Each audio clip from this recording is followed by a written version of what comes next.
the Eye Test with Eric and Brady. We've got another fabulous guest today. We're going to talk about sports from a little bit different perspective with me as a photographer, Brady as a writer. Thanks for being here and enjoy the show. All right, everybody, welcome back to the Eye Test. We're going to here with Brady. We've got Brandon on the stream here. We're going to do this episode. We're going to do a little bit of a look back at this last season and look ahead since the football preview has dropped, and that kind of signifies for us at the magazine, kind of signifies the turning of the seasons for us. So we thought it'd be a good time to kind of look back at this last year and some of the highlights, some of them obvious, some of them a little less obvious, and then maybe look ahead a little bit and see what maybe we expect to be some of the highlights or memorable moments from this coming year. And maybe we'll get to talk a little shop at some point and give some people a little insight. So let's go with that. Let's start with Brandon. What would you say are your, I don't know, pick a number, your biggest handful of highlights across Husker sports this last season for us? I'll start with three, maybe. First of all, Eric, you were there with me, up close and personal for this. But the Ireland trip up until the game was a highlight. Certainly enjoyed that. It was such a cool setting, and everybody was excited and happy. It was the first game of the season.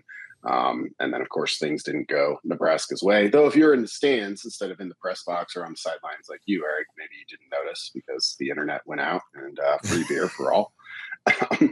So that contributes just knowing that happened. I was thinking about that the other day and kind of chuckled. In hindsight, since you mentioned it, I think back on it because I remember there was a commotion on the field and people were looking up in the stands, and I would look up and I couldn't quite figure out what the heck was going on up in that end zone. And I kept looking. I'm like, what the hell are they messing with? What the hell is that going from the lower level up to the upper level? And it wasn't until later that I realized it was a beer snake. Yeah. A beer glass snake that was so long it had gone all the way up to the second level and was going even. And then after the fact, I hear that it was free beer, and I'm like, oh yes, Nebraskans free beer. All right, wow. Sorry to interrupt you there, Bree. Oh, no, that's okay. I think number two is probably got to be the Nebraska's win over Iowa, just given the context around it. Like at that point in the season, we knew Nebraska wasn't going to a bowl game. They hadn't beaten Iowa since 2014. This was probably not the team that you would have expected to snap that streak. And also Iowa had something on the line going into that game to keep its hopes alive of a division championship. And Nebraska just went in there and not just won, but kind of took control of that game right away and won it pretty impressively. It got a little bit closer as things went on. So in terms of kind of like gutty performances of like, hey, let's just go out and play well because this is what we do. We practice all this time and we try to do this to play as well as we can. This was an instance at the end of pretty tough 5-year stretch for Nebraska of them actually doing that. So that one stood out to me. And then the last one was, I think back a lot to just kind of the last month of the men's basketball season. Like that was out of nowhere. I remember talking to Jacob, our primary our men's basketball beat reporter, after you lost Bandamel and you lost Gary, two kind of glue guys who were really tough defensively. It just felt like the season was lost. And out of nowhere, Nebraska kind of put something together. Keisei Tominaga became one of the best scorers in the country for about a month. And you had some positive signs trending upwards, I guess, for lack of a better term, at the end of another Nebraska basketball season. Best record yet under Fred Hoiberg. So those are the first three that immediately came to mind. Yep, I can't argue with those. What do you think, Brady?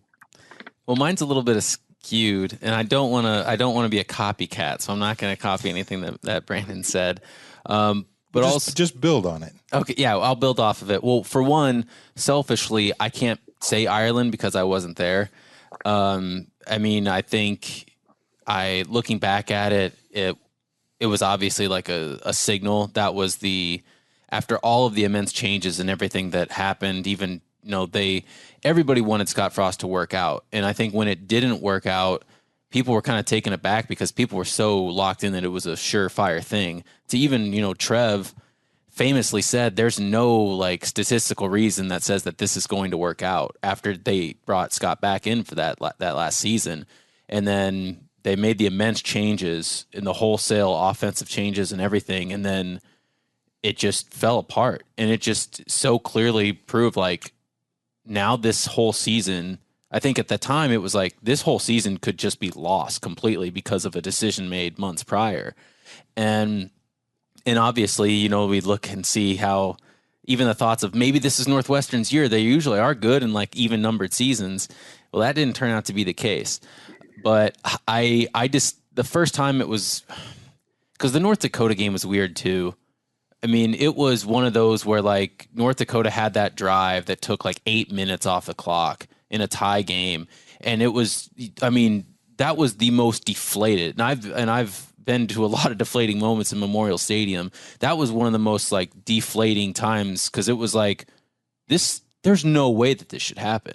Right. It's not even North Dakota State. Like North Dakota's got some decent ball players, several of them from Nebraska, but there's no reason the University of Nebraska should be giving up a championship drive to the Fighting Hawks at that point.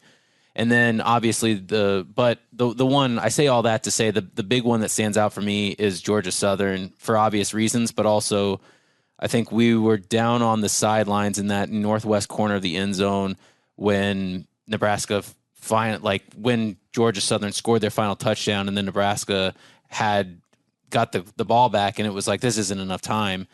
And then you just, for whatever reason, you just thought like, this is not going to happen. Like, it's just not going to happen. Right. And then obviously it didn't.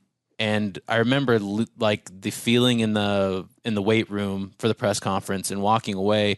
And it was Aaron and Jacob and Drake and Jolie and myself. And we all get on the elevator up. And I think I mentioned it as we were getting on the elevator. I'm like, I think he gets fired tomorrow.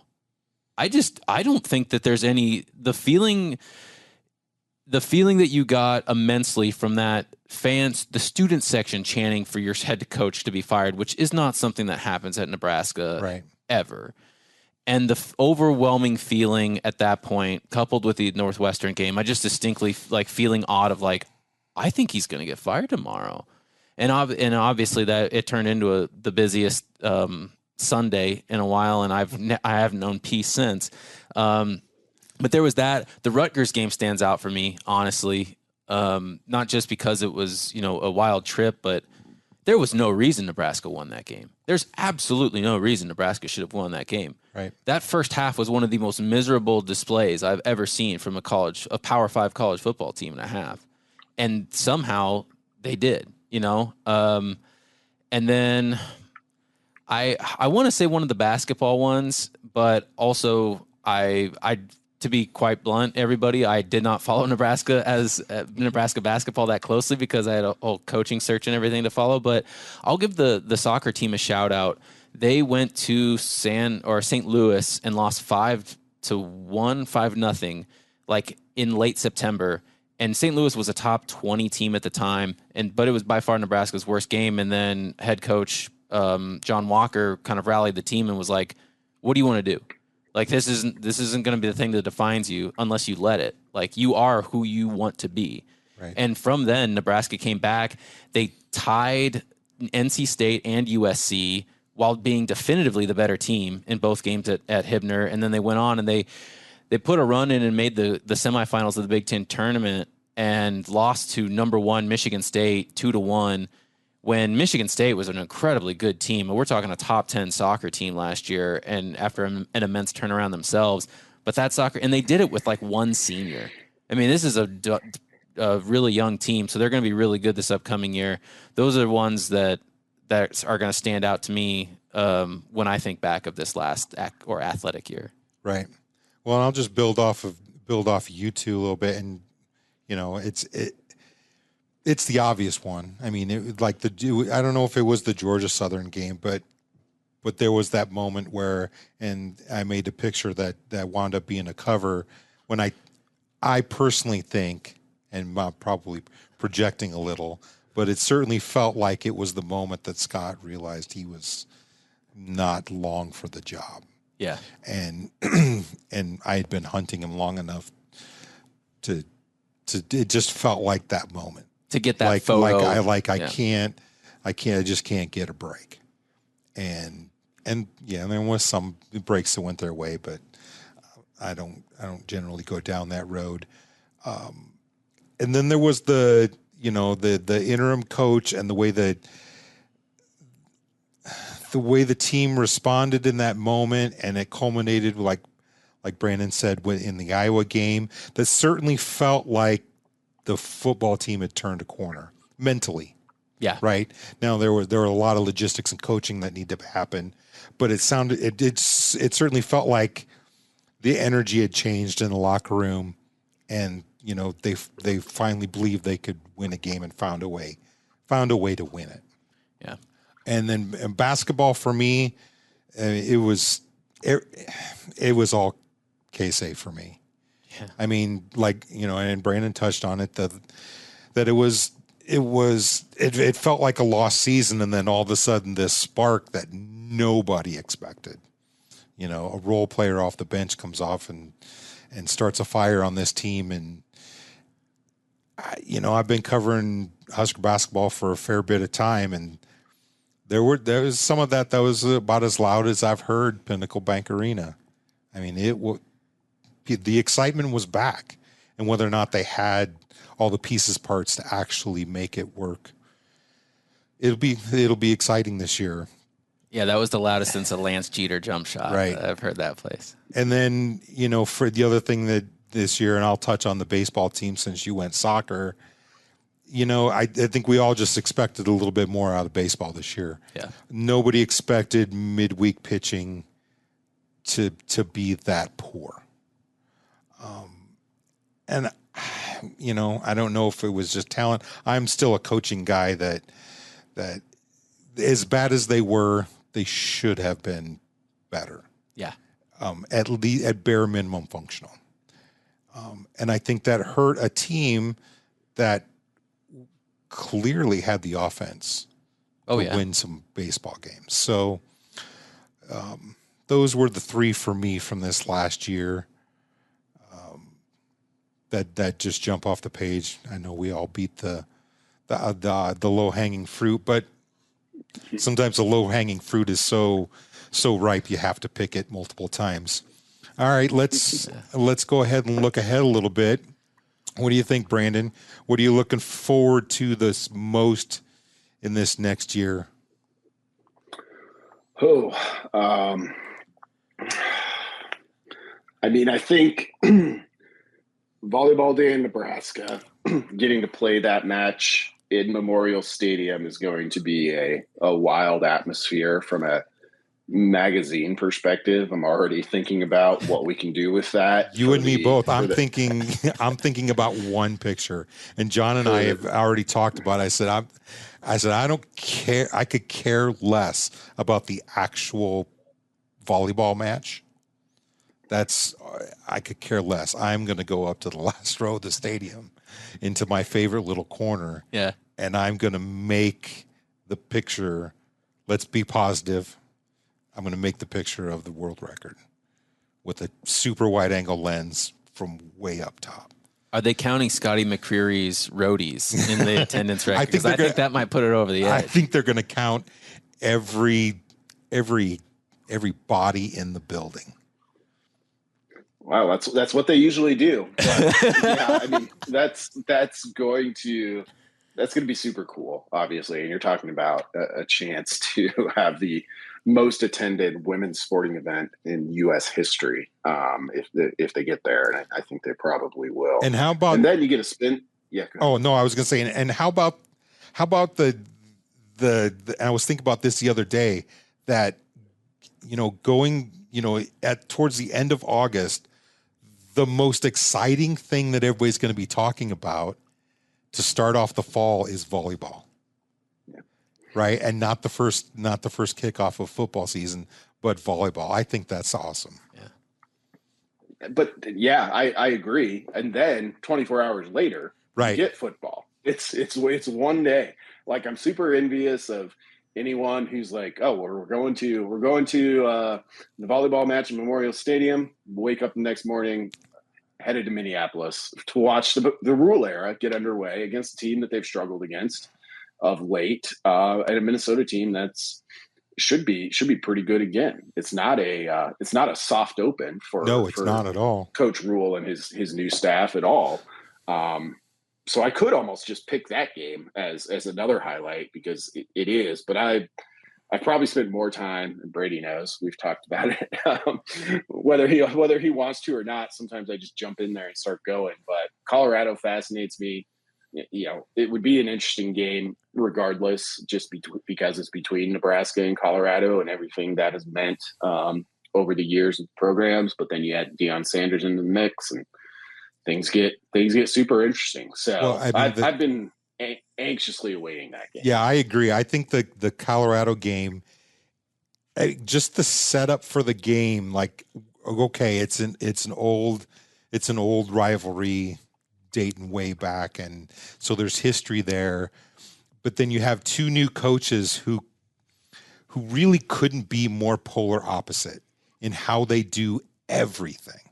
Right? How they relate to players, how they recruit, how they coach. Right? They're almost complete polar opposites in how they do things, and it's going to be interesting to see those two things clash right off the bat in the season. Yeah, it's going to be fascinating. Like Nebraska, Colorado doesn't get a soft open either, playing TCU in the first week, so. We'll see how both those teams come into that game, and 10 a.m. kick will make things a little bit interesting in some way, I suppose. Yeah. And then I guess if we're going 3 look aheads. Well, we don't have to stick to. You don't have to stick to 3. You can go as many. Oh, as that's okay. I shouldn't have gotten to go first every time, though, because I feel like I'm chewing a lot of scenery here. The more that I read of Jacob, he does a great job of like breaking down roster additions for Nebraska basketball, the more intrigued I get about their season ahead. And women's basketball too. Getting Jess Shelley back's a big deal.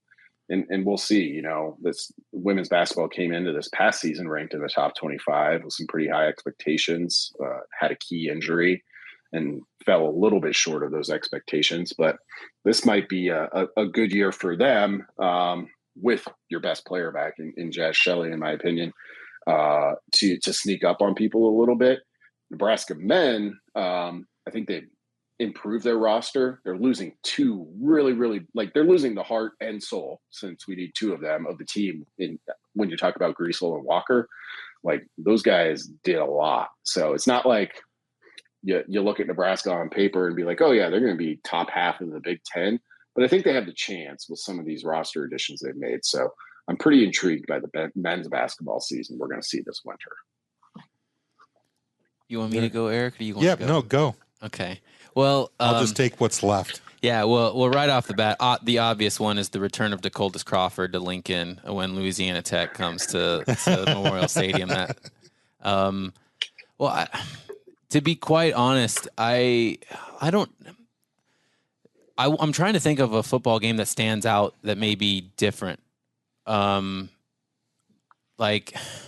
almost want to say Michigan, just because of what Michigan is and how I think that's a good barometer for how far Nebraska has under rule of where they want to be and where Nebraska wants to be in general within the Big Ten. Now, granted, that comes with a huge asterisk because next year, in 2024, I should say, the Big Ten is an entirely different thing, right, with UCLA and USC. And at time of recording, we don't know yet, but by the time you're listening to this, we will know how schedules end up looking like and formatting and everything like that for the Big Ten that year. But Michigan is always a tough team. Clearly, they recruit like a monster. this Harbaugh's still there. They're still going to be a tough team. They're still going to look good. They still have two of the best running backs in the country. So while it stands out to me not as much of like a competitive who's, it's just a slobber knocker, as good old JR would say, but it's really like just a test. I mean, you're in the Big Ten season proper, Matt Rule. This is where you want to be. You're very familiar with Penn State, who is kind of like right now on par with what Nebraska could very well be. There's no reason Nebraska couldn't aspire to be as big as Michigan and make a college football playoff, especially when it expands. But that's a good barometer for me. I mentioned it before. I'll go back to Nebraska soccer. For me, I expect them to make the NCAA tournament, point blank. I don't know what that looks like in the Big Ten, but they knocked on the door and were like RPI fringe team last year, and they lost one person from that team. Right. I mean, that if you're curious at all about soccer, especially Nebraska soccer, that's going to be a very fun team to watch, especially since they're so good at like attacking on the wings and aggressive, and they hold the main line. They want to be the team that is attacking. They don't wait back on you. They want to be physical, win one-on-one battles, and go for it. And I think Husker fans can appreciate that. They resonate with that sort of attack. So that stands out to me. And then the kind of curveball in this is Nebraska track. I mean, this year, men's and women's Nebraska track really stood out. I mean, they're incredible Big Ten finishers. The men, top 10 nationally here going into the NCAA championships. Plus, in the upcoming year, you're going to get Bryce Turner, Jalen Lloyd, Malachi Coleman is going to do track. Like, you're getting the fruits of the Matt Rule like relationship with Coach St. Clair and Coach Manuel. It's that could legitimately be like a very a dominant Big Ten track program on the men's side, and there's no reason why the women's team can't compete to be on a similar level. So those ones that stand out to me as like very interesting sports to look at as we kind of turn the page into 2023-24. Right. Well, as you two were talking, especially when you touched on the Michigan game, my thought was I picked the Michigan game not so much for the game itself, but for kind of a benchmark where the program is when they're going into that game. Yeah. Like, and that corresponds with that is like the temperature of Husker Nation as things go.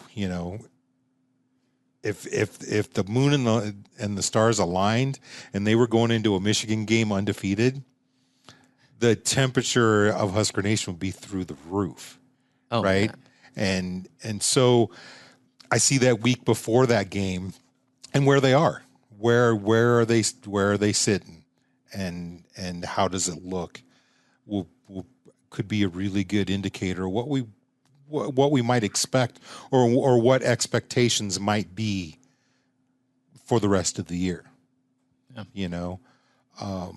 And I'm really looking forward to, and this is just my personal preference, the way I was raised and coached and the way I like to play football back in the day.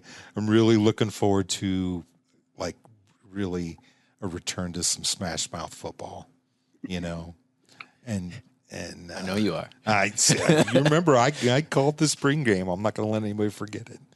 Right? Yeah. Fullback trap right off the bat. Now, if I had known about the Frank thing, that was a slam dunk call. But yeah. But you got in before the odds. Just for reference, I roof. made that call months before we knew about that. Basketball could be a lot of fun. I'm really hopeful that, or I don't know if I'm hopeful or worried that there's enough film out there on Casey now that somebody's going to figure out how to stop him. And I'm not a basketball guy. Jake would be the person to ask about how you do that.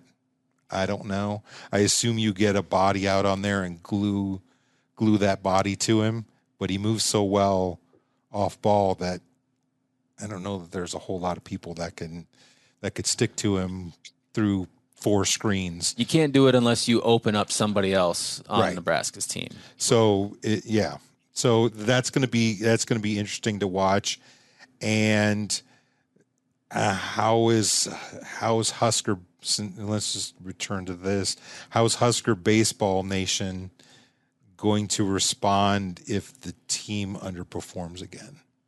Yeah, and whether or not Will winds up on a hot seat, because the coaching and fans anymore is so much. What have you done for me lately? I don't feel like waiting for you to grow and evolve and make changes to the way you coach. You're not performing, you're out. I could see, it wouldn't surprise me if they underperformed again, that he wound up on the hot seat. But baseball's one of those sports, and it has been for a long time, that it's essentially had the transfer portal for as long as I can remember. Yeah. Right. So baseball is one of those things that you can go out and make 2 or 3 key additions and completely change your team. Yeah. So that one's going to be interesting to watch.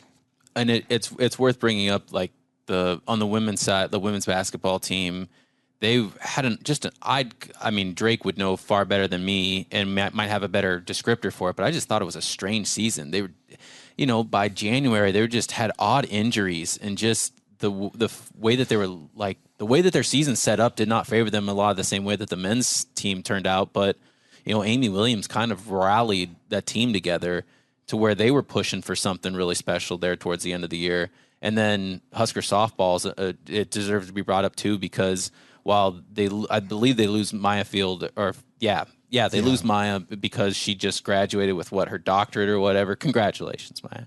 But they've also done a really good job of, like, assembling that team with young talent. Right. And they made a regional this last year, competing, striving in the Big Ten. I mean, I'm kind of curious to see how they turn out next year, because that could be another one where it's like, if however the baseball team performs, like 100 feet away, right, you've got the softball team that is competing for a potential, conference crown by the end of March. It wouldn't be the first time that we did May. We did baseball and softball at the same time. Yeah. We've done that a few times, like literally 4 innings over here and go do 4 innings over here. Oh, I remember the big recruiting weekend that they had back in March of, like, being when they had, like, the one ticket gets you into both, and then have it, like, jumping over and watching a little bit of that and watching the athletes that went to that. A couple of them decided to go elsewhere. I guess maybe they thought the baseball wasn't up to. They were going to go to a different school, Right. Yeah, well, we'd choose a school for baseball. So did everybody cover everything they wanted to cover on that topic? Yes, Brandon, everybody. So the other thing I thought we could talk about, Brandon, is, some of the feedback we've been getting is from the people that I'm talking to that are following us and listening, is they really enjoy kind of the behind the scenes stories of how things get done. Because we don't talk about it a lot, and everybody's got this idea.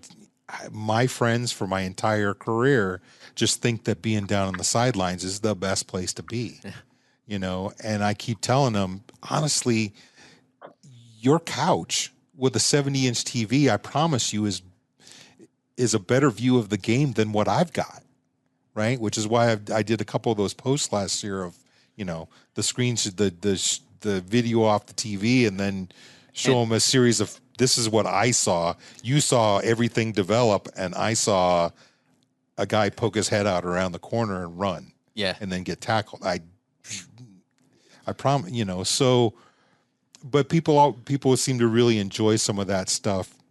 So I thought we might touch on a little bit about how we go about choosing photos for the magazine, how we go about putting together a cover for the yearbook, and how it might not always be as glamorous and awesome as people think. It's not always as high tech and and intricate. Sometimes it's a it's an argument at 9 o'clock in the morning on a random Thursday or something. As long as the cover looks glamorous and awesome, that's all that matters. Exactly. We'll take the bumps on the process part of it. Absolutely. Yeah, I mean, maybe to start with image selection. So before we get to yearbook cover stuff or just covers in general, when Hail Varsity started in 2012, we were kind of coming from a previous model where we put out an issue every week during football season, which just blows my mind now. I don't even know how that happened. And honestly, I wasn't that involved in the magazine process of it. Nobody slept. That's how. At that point. But, so you think about that. So you're putting out an issue like, okay, Nebraska plays Minnesota. That's basically the focus of this issue. Or better yet, let's say Colorado, because that game's on a Saturday. You got to finish that thing off on Sunday. So you're going through an entire football game's take of photos, trying to pick like, okay, here's the 10 or 11 that we're going to put in. Here's a little bit of why. Well, we've been a monthly magazine now for a while, which is much more my preference. And I think I know it changes the images that we put in there because you got to think about it differently. So now our September issue will cover Minnesota and Colorado football games, plus big time major once in a lifetime event, volleyball at Memorial Stadium. So we're going to have all of that to choose from as far as photos, and probably have some soccer in there too. So like, what do you do there? And what are you looking for? And sometimes we take the route of, hey, we'll go into an event with a like photo essay in mind, or with kind of loose, a loose concept, and being like, let's see what we can get. But a lot of times we're just choosing what we think are the best images and how they flow together. And a lot of times that's not the key place. We're looking for something different. Really, the key for me is, and I'm not a photographer. I come from a different piece of it. So getting to talk with Eric and John is always an illuminating experience for me about why they think things work and why they, in some cases may not work as a photo that's going in. But just trying to find an image that forces people to stop and look at it a second time, I think is what it comes down to for me. And I tend to like things that are a little bit more abstract, maybe a little bit. If your first reaction is, why is that here? That's not always a bad thing in my mind. So 100%. I don't know. That's kind of a broad overview of some of the thoughts I have going into every issue when we have our photo call. Yeah, I would just, I'll just expand on that from my perspective. When I pick up my cameras, I'm always, because we're monthly and we're aside from our online gallery after every game, we're not doing the, what I call the daily grind kind of storytelling and reporting. Our stuff needs to be a little more evergreen, and maybe that's not even the right term, but, it could be, I shoot in a football game. It could be 3 weeks before these pictures are going to see ink on page. And so everybody will have seen all the expected images. Right. And so I'm always looking to make and show some piece, something in some way that hasn't been seen a million times by every other organization that's been out there, hitting it hard, like newspapers and the AP and things like that. Though they can have the quick stuff. And I always say I'm trying to make something timeless, right? Something that's going to stand the test of time, and maybe becomes if circumstances dictate, becomes an iconic image for one reason or another. Which you touched on the Rutgers thing. Yeah. That image. I remember the split seconds while the ball was in the air. I remember having the split second thought process that, holy shit, if he catches this ball, this could be the turning point of the season. Now, it didn't work out that way, but those are the kinds of things. I mean, think about he catches that ball, they win that game. If they go on to have a dream second half of the season, all of a sudden that image takes on the context, makes it, for lack of a better term, makes it better than it really is. Oh, well, because keep in mind, and just to tag along, not to completely butt in, but I have to stress this: Nebraska had the lead in 10 of 12 games last year, and of course, some of those were like Oklahoma, where they led 7-0 or so, but they still led. Rutgers, they played from behind the entire thing, and that's a situation that Nebraska hadn't won in quite a long time. And for them to do it on the road there in Rutgers on a night game on a Friday, right, when everybody decided that they were going to pack the house and have a blackout until the Mets played, and then everybody had to hop on over to New Shea Stadium or Citi Field, right, whatever they call it, to watch the Mets get pounded down by the Braves or whoever they were playing in the playoffs that night. But that was even at the time, that could have been a definitive moment for sure. So those are the kind of things that I'm looking for from the beginning when I pick up a camera. So, and that same process goes through my brain. It isn't just, covering football games and volleyball games and basketball games. It also, that I take that exact same process when we're doing portraits for features or ones for potential covers like this last yearbook, which I think, Brandon, we were talking before we started recording, how it's not always this grand conceived concept. Sometimes it's, hey, Eric, show up with your camera and see what you can do, which is, as we, Brandon and I were talking, contrasted against last year, where we went into that shoot with a clear concept, what we wanted to do, the feeling, the message we wanted to get. We had Garrett bring a suit, and we did the whole, right, going to business, going to work kind of concept. And this year, just because of the logistics of how things were falling with access and all those kind of things, we didn't really have that luxury. It was kind of a little bit of, show up and see what you can do. Yeah, I mean, really, with this one, with kind of the way this schedule worked out for it. Well, last year, Garrett Nelson, we had time to make props for that shoot. Right. Not so much for this one, which Eric and I talked on the phone briefly, and it was just kind of like, here's the vibe of the story we're shooting for with Gabe Irvin, who ended up on the cover of this year's yearbook. And then we also did a special kids edition for subscribers that was a much different feel with Chief Borders. And one of the great things about working with pros like Eric, like John, a couple of others that we've gotten to work with at Hail Varsity over the years, is sometimes that's enough. Like, if you're doing good work, it can be enough to just be like, here's the tone of the story. So you shot a lot of photos over a long time. Like, what's that mean to you? And then, the ultimate thing is like, does that transfer to the viewer when they look at those images? And I think in both cases this year,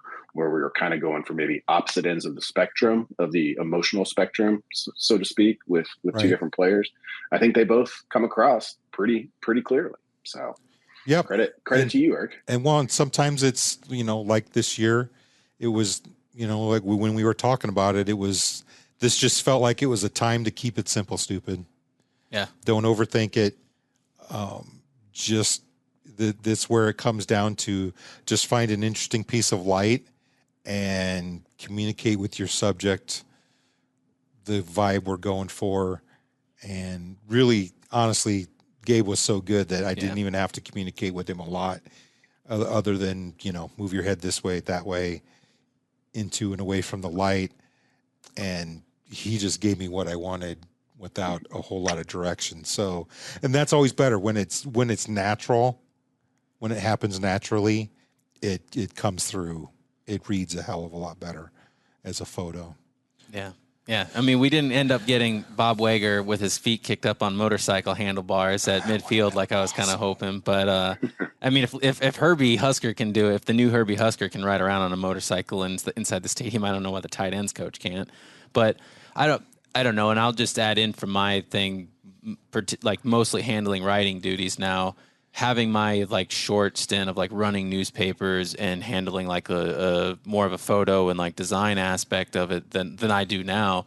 Like those iconic images stand out. You have sometimes it's just the simple eye-catching ones that just, as you're walking by or you're not a subscriber, it's just something that catches your eye that makes it stand out from everywhere else. Right. I mean, that just, I don't know. It's the off-beaten things that are just again, it's so simple. Sometimes people just completely overlook it now because there is so much, for lack of a better term, noise. Mm-hmm. There is just that's a great word. That's a great term for it. There is just so much static and noise out there, especially when it comes visually now, that when you just have something plainly stated there, great lighting, Gabe, I mean, very willing participant, was awesome on the shoot, and then just the simple words, accompanying it on the cover. It makes you stop and read the whole thing, and then especially if you're a Husker fan in Nebraska, which is the vast majority of the population, you read that. How do you not want to comb through it? You know what I mean? Right. Well, that's the idea. Well, right, to give them something that they can't put down. Well, it's really cool to be, it's just super cool to be a part of. Like everybody, obviously you and John, great on the photo side of things that help bring it out and help like draw those people in. And then we have the great photos to accompany just like really like thorough and thoughtful and analytical story, like right. Jacob's analytical story on position changes, Aaron's treatment of the O-line story which everybody is going to be, I guess, be up on their haunches about, because it's the offensive line in Nebraska, and however they performed under whatever circumstance last year, people are right. going to comb through it with intensity. And then you just kind of have the underwhelming. You've got Brandon, who's the best stats guy in the business. Yeah. Yeah. I've known a lot of journalists in my life, and I've never met anybody who can pour through stats and find the relevant pieces with like that. And that's why I always enjoy talking to Brandon, because he's got the numbers and the stats, and like the name of our podcast, I'm just strictly looking at body language and how does it feel, right? How does the game feel? But he's got like stats to back up his point. I'm like, yeah, but we're all still kind of guessing, right? Yeah. Well, it's the complete package, Right. So, all right. Well, do you have anything else you want to add, Brandon? No, I don't think so. I appreciate the kind words on the stats. And I will say, like, having a knowledge of them, I think, gives you a good idea of how much they don't explain. So